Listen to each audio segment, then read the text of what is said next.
사랑해 주님 감사합니다. 우리의 모든 것이 예수님으로 인해서 변하고 또 예수님이 우리를 인도해 주심으로 말미암아 우리 삶이 씻기고 또 밝혀지니 감사합니다.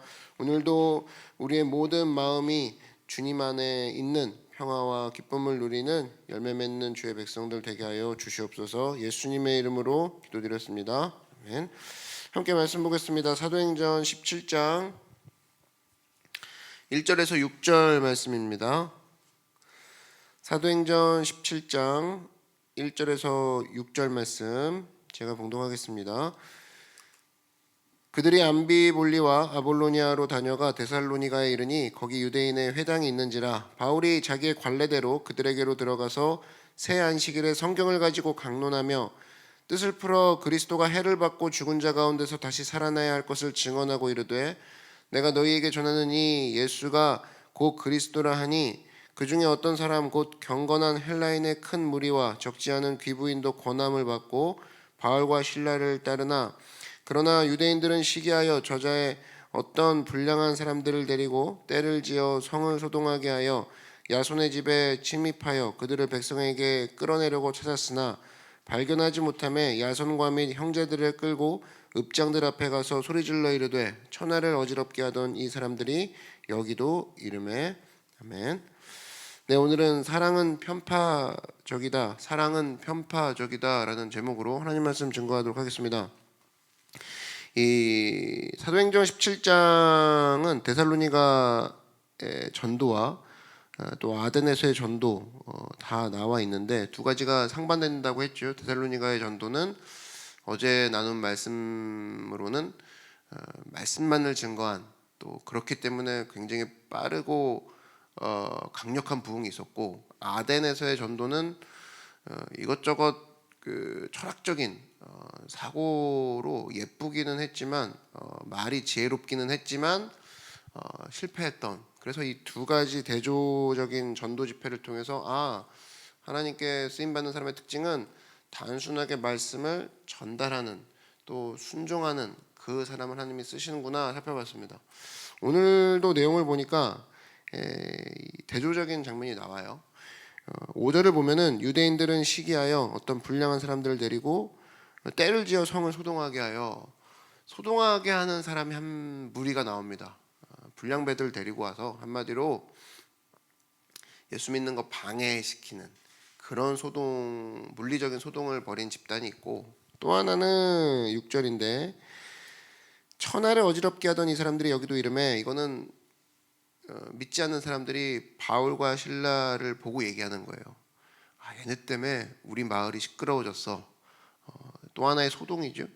그러니까 예수님을 믿는 자들이 이렇게 표현된다는 거죠. 예수를 그 생명을 들고 전하는 것 자체가 믿지 않는 어둠이 있는 그곳에는 큰 소동이라는 겁니다. 그러니까 두 가지 소동이 같이 나오는 거예요. 하나는 물리적인 돈 주고 불량배들을 사가지고 막 소동을 일으키는 무리가 있고 또 하나는 생명을 가진 그리스도의 복음을 증거하는 바울과 실라인데 그 현상을 가지고 세상 사람들이 얘기하기를 소동이 일어났다라는 거예요. 이 내용을 가지고 오늘 우리가 살펴볼 건데 하나님께 쓰임받는 사람의 특징이 있습니다. 그 특징이 어떤 거냐면 이 중립성을 깨버리고 편파성을 갖는다는 거예요. 오늘 일부러 제가 이 편파성이라는 이 기분 좋은 단어는 아니죠. 기분 좋은 단어로 쓰이진 않죠. 평소에 일부러 이렇게 기분 나쁜 표현을 썼습니다. 왜? 좀 더 강한 이미지로 다가오게 하려고. 여러분 믿음이라는 게 한번 물어보면 믿음이 중립성입니까? 편파성입니까? 공정성입니까? 아니면 객관성을 유지하고 있지 않습니까? 믿음은 중립적이지 않습니다. 믿음이라는 단어 자체가 여러분 악한 마귀가 우리로 하여금 늘 유혹을 주는 것 중에 하나가 타락하라, 오늘도 음란해져라 이런 게 아니라 악한 마귀의 유혹 중에 하나가 공정성을 지켜라예요. 근데 믿음이라는 단어 자체가 어떤 대상을 향해 내 마음을 다 주는 거 아닙니까? 그 편파적인 단어가 믿음뿐 아닙니다. 기독교의 믿음, 소망, 사랑인데 소망도 내가 다 힘들어도 이 분께는 나의 소망을 둘 거야.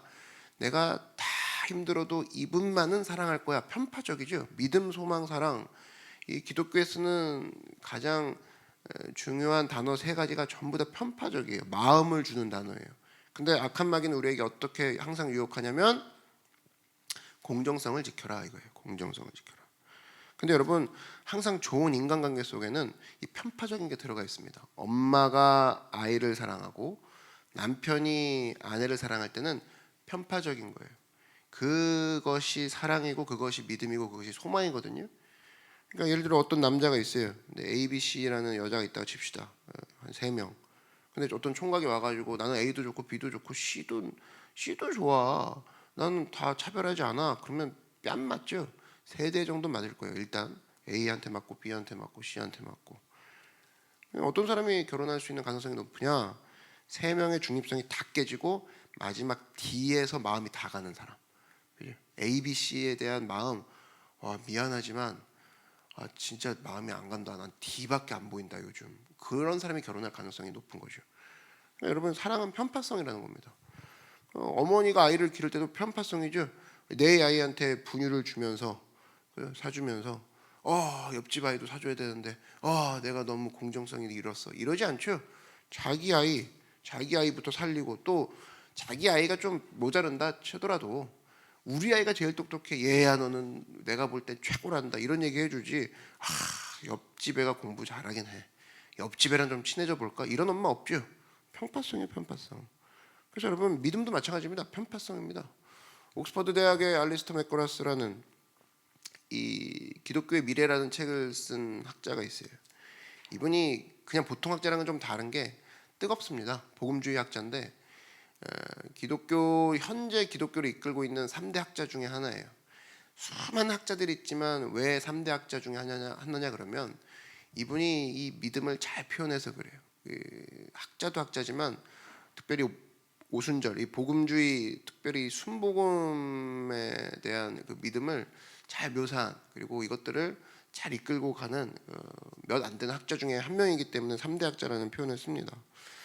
근데 이분이 강의한 것 중에 내용이 뭐냐면 현대 교회가 약화됐다라는 거예요. 약화된 이유가 재밌습니다. 뭐냐?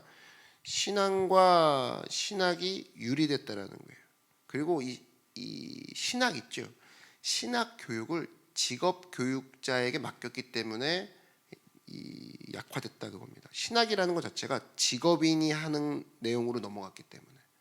그러니까 여러분 무슨 얘기냐면 우리도 신학교 들어갈 때 저도 신학교 처음 들어갈 때 살펴보면 되게 뜨거운 사람이 들어가거든요. 그죠? 신학교는 뜨거운 사람이 들어간다고. 불덩이가 돼서 들어가는데 나올 때는 어떻게 나오냐? 숯덩이가 돼서 나옵니다. 불길을 다 던져버리고 나와요. 이유가 뭐냐? 하나님과의 관계성에서 우리가 뜨거워졌는데 그 안에서 관계성으로 계속 그 학문을 지속하는 게 아니라 중간에 뭐가 들어가냐면은 그 학문으로만 나가야 된다. 중립성을 지켜야 된다 하고 갖고 있는 믿음과 열정을 학문에 취급하지 않아요. 그 안에 포함시키지 않는다고. 그러니까 논문은 늘고 이 머릿속에 알고리즘은 느는데 열정은 마치 내 논문에 방해되는 것처럼 내 오늘 공부하는데 열정은 없어야 돼. 이런 식으로 떨어져 내고 공부하는 학생이 참 많습니다. 여러분 지식은 느는데 열정은 식어버렸다. 그게 알리스터 맥거러스의 표현이에요. 여러분 학문이라는 게 뭡니까? 학문이라는 것 자체가 그 중립성이죠. 객관성이고 또 공정성입니다. 그래야 학문을 하는 거죠. 근데 이 신학을 일반 학문이랑 똑같이 공부하려고 하다 보니까 신학교에 들어왔을 때 열정이랑 하나님 나를 사용하여 주소서 이거 갖고 들어왔잖아요. 누가 봐도 객관성이 아니죠. 열정과 주님이 나를 써주신다. 이런 부족한 나임에도 불구하고 그 하나님이 나를 써주신다 자체가 객관적이지 않다고. 그 뜨거운 마음 가지고 들어왔는데 신학을 일반 학문과 똑같이 적용해가지고 자기 마음속에 있는 것들을 진행한다. 그러면은 일단은 학문적인 입장에서는 내 속에 있는 열정과 뜨거움은 있어서는 안 되죠. 학문을 해야 되니까. 그러니까 객관성, 공정성, 중립성이 최고의 가치로 올라가는 거예요. 그래서 이런 거죠. 제가 아는 어떤 친구도 논문을 쓸 때 자기가 논문 쓸 때 기도하면 안 되겠대요. 왜? 그랬더니 가슴이 너무 뜨거워져가지고 이 논문이 왜냐하면 뭐뭐 때문에 세 가지로 나누자면 이런 식으로 가져야 되는데 너무 뜨거운 나머지 가슴에 확신이 막 든다는 거예요. 논문 쓸 때 그건 참 방해가 된다라는 겁니다. 그래서 기도를 안 하는 친구를 봤어요. 논문 쓸 때. 그래서 논문 쓰려고 하면 자꾸 눈물이 나고, 논문 쓰려고 하면 예수님은 살아계십니다. 그러니까 논문이 써지지가 않는 거예요. 그러니까 교수님께 갖고 가면 교수님이 뭐라고 하냐면 설교문이잖아 이거는. 논문을 써야지 학생, 이런 얘기를 듣는다는 겁니다. 그러니까 참 교수도 학생을 잘못 지도하는 거고 이 학생도 거기서 이 잘못 선택을 한 거죠. 그러면서 한 게 일반 학문이 논문을 쓰는 대로 열정 제어, 뜨거움 제어, 그 다음에 내 객관성만 갖고 나가자. 그러니까 오히려 그 논문이 말이 안 되더라는 겁니다. 그게 비일비재하더라는 거예요. 그러니까 학교에서 졸업하고 사역으로 나왔는데 당연히 그 습관이 남아있는 거죠. 사역은 뜨거워서는 안 돼, 열정이 있어서는 안 돼, 객관성과 중립성을 가지고. 그러니까 자기의 믿음과 학문이 유리화되는 거고, 그 목회자를 보고 성도들도 똑같이 따라가는 거예요. 믿음과 학문은 유리되는 거야, 별개구나, 뜨거운 것 갖고는 안 되는구나. 그러니까 이제 이중성의 신앙생활을 하게 된다는 겁니다. 그러니까 교회가 어려워졌다. 그래서 엘리스터 맥그레스가 이런 얘기를 하는 거죠. 신학을 공부할 때는, 신학이잖아요, 신을 공부하는 거잖아요. 그럼 신학을 공부할 때 이 신앙을 가지고 접근해야 된다는 거예요. 신이 나를 사랑한다는 것 자체로 출발하는 게 신학인데, 그 자체가 편파적인데 어떻게 내가 주님을 향한 마음 이거를 제거하고 공부할 수 있겠냐는 거예요. 그래서 지금도 신학 공부하는 여러분이 혹시 있으시다면 뜨거운 마음, 뜨거운 하나님에 대한 열정 주셨다, 이것 가지고 감사하면서 가라는 거예요. 무조건 편파성을 지닐 수밖에 없다라는 겁니다. 신학이라는 것 자체가 하나님을 표현한다면 하나님 편에 서는 거죠. 하나님 편에 서서 편을 드는 겁니다. 세상이 뭐라고 얘기해도 하나님이 맞습니다, 예수님이 맞습니다라고 편을 들어서 얘기하는 게 신학이거든요. 어떻게 공정성이 있을 수 있습니까? 이게 바로 세계 3대 신학자 입에서 나온 결론이에요. 중립성을 가질 수 없고, 믿음이라는 것 자체가, 신앙이라는 것 자체가 편파성을 무조건 가질 수밖에 없다라는 거예요. 신학이 뭐예요? 하나님께 가까이 가겠다 아닙니까? 우리가 찬양 가운데 제일 많이 나오는 표현이 가까이예요. 가까이. 주께 가까이, 주께로 가오니, 그죠? 주께 가까이, 주께 가오니, 하여튼 가까이가 너무 많아요. 편파적이죠. 신학은 그렇게 하는 거지 중립적으로 신학하는 게 아니라는 겁니다. 그래서 무슨 불신자와 대화해도 야 지금 중립적으로 얘기해, 객관적으로 얘기해보자라고 맨날 얘기를 하는데, 그게 뭐냐면은 그것만 갖고는 되게 그럴듯하죠. 근데 어느새 그 자리에 무신론이 싹 들어와요. 그래서 토론하는데 기독교 오늘 패널이 참석하셨지만 객관적으로 한번 진행해 보겠습니다는 진짜 객관적이 아니라 그 자리에 무신론을 갖다 넣겠다 이거거든요. 그게 어떻게 객관적이에요? 항상 세상은 그런 걸 공격한다는 겁니다. 그래서 여러분, 신학을 우리가 접근할 때는, 하나님을 공부한다 할 때는 편파적이 될 수밖에 없고, 신앙도 마찬가지예요. 편파적이에요. 하나님은 나의 아버지시고 오직 우리 아버지밖에 없고 우리 하나님밖에 없고, 그게 신앙인 거예요. 근데 중립적으로 나간다 그러면 어떤 결과가 나오냐? 성경과 불경은 비슷하다 이렇게 나오는 거예요. 그래서 신앙과 신학에서 중립성을 가지고만 나아가자, 그걸 어떻게 열정과 뜨거움 이걸로 어떻게 신앙과 신학을 하느냐라고 했을 때 뭐가 나오느냐? 종교다원주의가 나오는 거죠.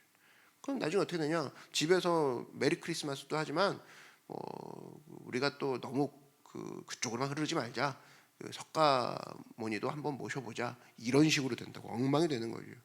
그래서 여러분, 오늘 한번 본문을 보면 이 바울 한번 보십시오. 헬라의 철학과 그리스도의 말씀을 객관적으로 접근했습니까? 아니죠. 예수님 그러는 순간 뜨거움이 복받쳐 올라가지고 데살로니가에서 막 전달하는데 그 뜨거움이 막 전해집니다. 그러면서 나중에 뭐라고 합니까? 나의 생명을 조금도 귀한 것으로 여기지 않겠노라. 그게 어떻게 객관적이에요?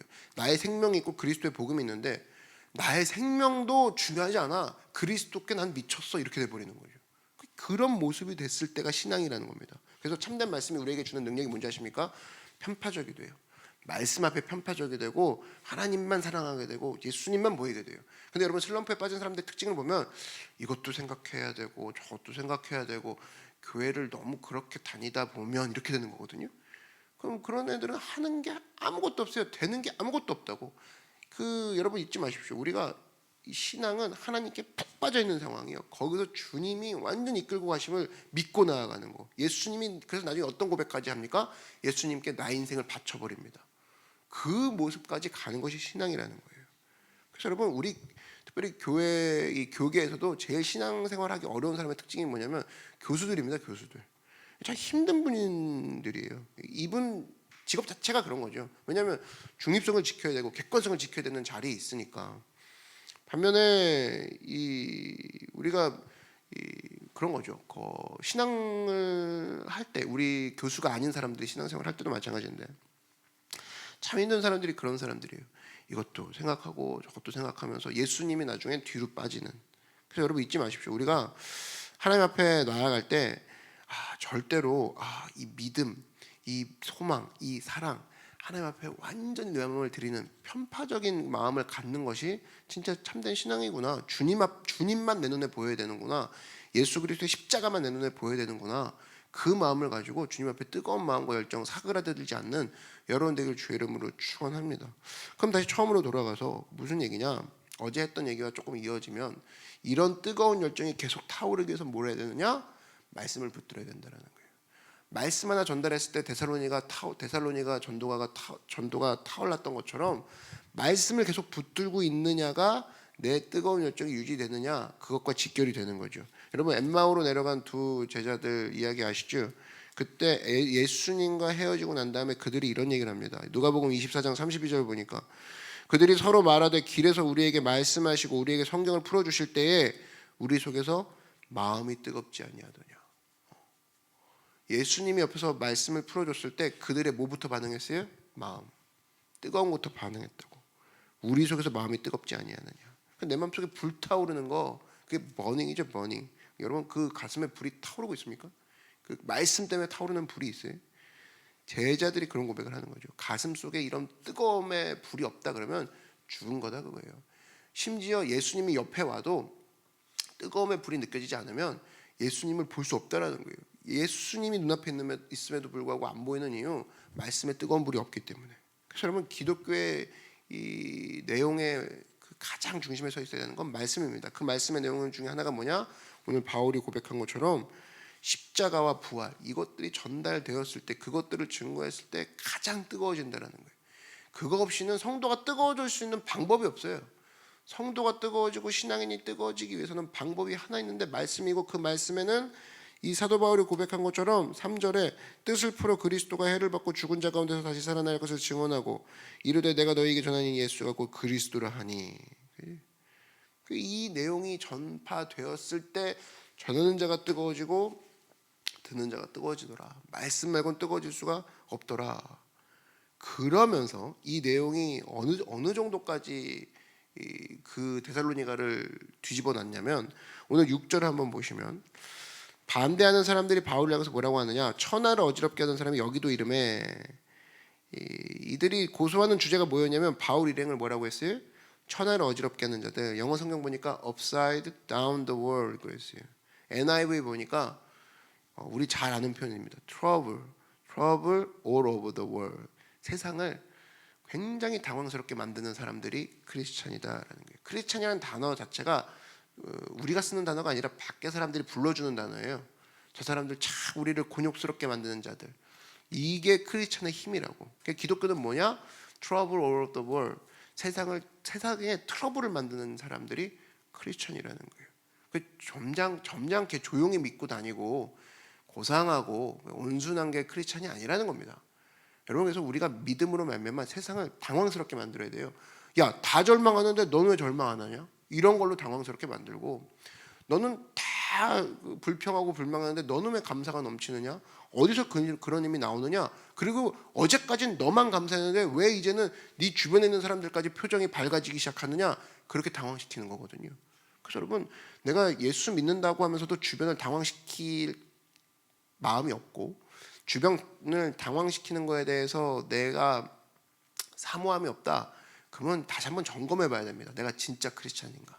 진짜 크리스찬은 이게 조금 날개를 피고 나 혼자 변화를 느끼는 그 정도가 아니라 세상이 깜짝 놀라요. 저 날갯짓에. 저걸 어떻게 생각했어? 와, 저거는 진짜 미친 사람들이다. 이 얘기를 듣는 거죠. 그럼 철치에다가 이 단어를 붙이면 어떻게 되는 거예요? 업사이드 다운 철치가 되는 거예요. 그죠? 업사이드 다운 철치. 세상을 뒤집는 교회. 업사이드 다운이 뭡니까? 위에 있는 게 밑으로 내려가는 거죠. 위에 면이 밑으로 내려가고 밑면이 위로 올라오는 상황이 업사이드 다운이에요. 철치가 그런 처치가 된다. 어떨 때? 말씀이 증거될 때. 그래서 우리가 보통 간증하는 사람들의 특징이 뭡니까? 간증할 때 내가 주님을 보고 나서 드디어 제가 깨졌습니다. 깨졌습니다가 뭐예요? 깨졌다가 뭡니까? 내 앞면과 삶의 앞면과 뒷면이 뒤집어졌다 그 얘기 아니에요? 박살났다 그거 아닙니까? 여러분, 그래서 우리 가정, 여러분의 가정이라 그러면 그대로 가길 원하십니까? 뒤집어지길 원합니까? 뒤집어지길 원하죠. 그 뭐가 필요해요? 말씀. 또 내 삶이 변화되기 원합니까? 그러면 내가 뭘 갖고 기도해야 돼요? 하나님 나에게 말씀 주십시오. 말씀이 들어와서 내 마음을 뒤집어 놓고 내 삶을 뒤집어 놓는 건 말씀밖에 없습니다. 그거 붙잡아야죠. 여러분, 나라도 마찬가지입니다. 나라를 변화시키고 싶다라고 했을 때 진정한 변화의 과정은 온 교회가, 온 나라가 기도할 때부터 시작됩니다. 지금 수많은 시도들이 있죠. 국제 정세나 안쪽으로나 코로나 때문에 여러 가지가 안 보이기는 할 텐데 그 모든 것들이 진정으로 원동력을 가지고 움직일 때가 언제냐면 기도할 때입니다. 기도할 때. 몇 년 전만 해도 다 같이 모여서 기도하고 이런 게 있었죠. 근데 앞으로는 어려워질 것이다. 그건 자기들 생각이고 그 교회 안에서 그런 생각들이 더 있더라고. 앞으로는 교회는 어려워질 것이다.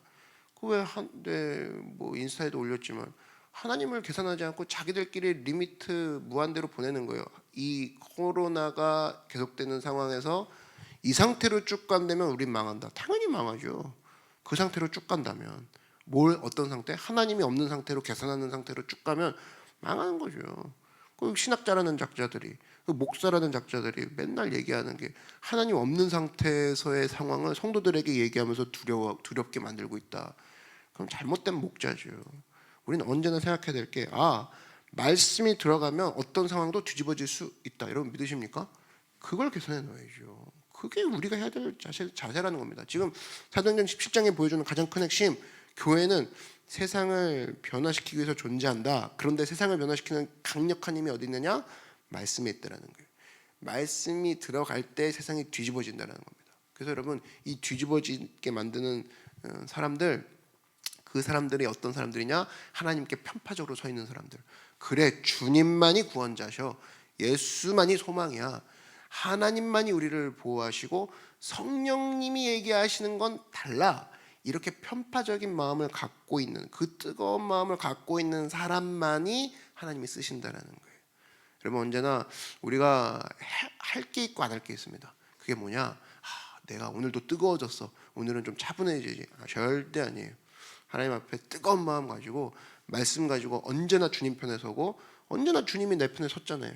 그죠? 그 마음 가지고 주님께 크게 쓰임받아 세상을 변화시키고 나를 변화시키는, 그래서 하나님 앞에 크게 쓰임받는 여러분 되기를 주의 이름으로 축원드립니다. 이 시간 기도하겠습니다. 기도하실 때 하나님, 내가 말씀에 생명 걸기 원합니다. 그게 편파적인 거죠. 말씀 앞에 내가 편파적으로 서 있기 원하고 믿음과 소망과 사랑, 그 모든 것 되시는 하나님 앞에 내가 하나님만 보기 원합니다.